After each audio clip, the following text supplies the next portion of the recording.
Hello and welcome to the Further Maths OCR Pure Core videos.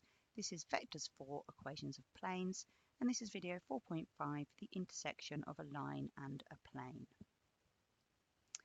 So if we think about a plane here and a line, they will intersect at this point here, P, unless two other situations happen. Either the line is parallel to the plane, so our line is here, going in exactly the same direction, but above or below the plane, or our line is within the plane. So our line's along here, somewhere contained within the plane. So if our line is parallel or within the plane, we won't have a single point of intersection, because here all the points intersect and here none of them do. But if it is neither of those cases, we're going to have a single point of intersection. So we're going to have a look at an example here where we want to find the intersection of this plane 2x minus 3y plus z equals 6 and the line r equals 2 minus 3, 4 plus s times minus 1, 2 minus 3. We've previously used lambda and mu as well. This is still the same, it's just a scalar. So it's really useful to think about drawing a sketch. Here's our plane and here's our line, and this is going to be our point of intersection. In order to solve this problem, we need to think, how else could we write r? Rather than as these two separate vectors, can we think about how we're going to be defining our points x, y, and z in terms of this equation here? So if we think about that now, what we would see is that if we write the point r as x, y, z,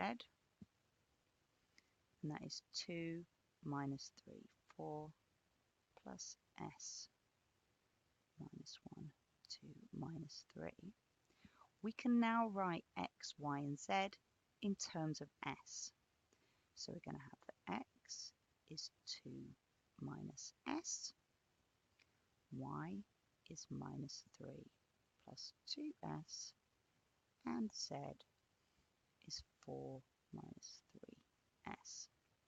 Now that we have these definitions of x, y, and z for any point that's on the line, if we substitute them into the equation for the plane, we can find out where a point on the line is also in the plane. So we're going to do that now.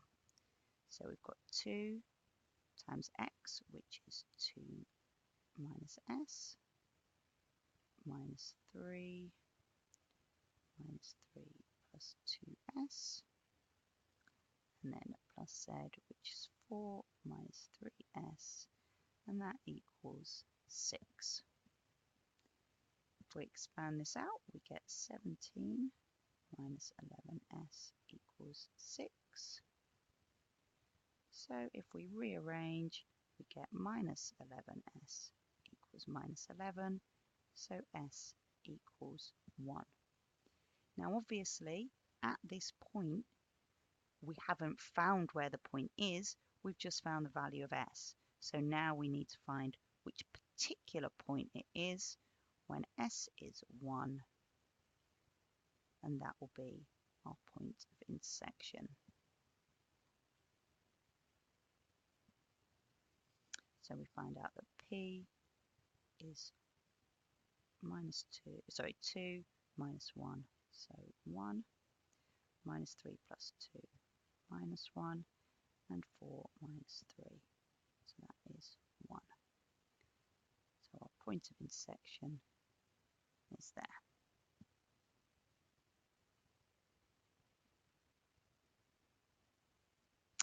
Okay, thanks for watching. Our next video will be the angle between a line and a plane, video 4.6.